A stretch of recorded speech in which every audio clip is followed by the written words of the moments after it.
Napansin mo ba? Kung ano yung mga lumalabas sa bibig mo, yun ang nangyayari sa buhay mo. Pag lagi mong sinasabi wala kang pag-asa, wala ka talagang pag-asa. Pag sinasabi mo na wala kang pera, wala ka talagang pera.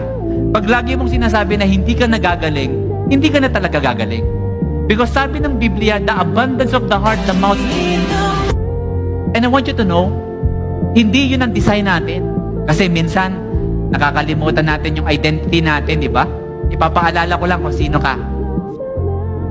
Anak ka ng Panginoon at malaki ang plano niya sa'yo. At ang gusto niya ay ikaw ay lumaban. So I want to pray for you as I end. Sa mga tao dito na feeling mo lagi you are defeated or feeling mo na parang wala kang pag-asa sa buhay, I want you to know,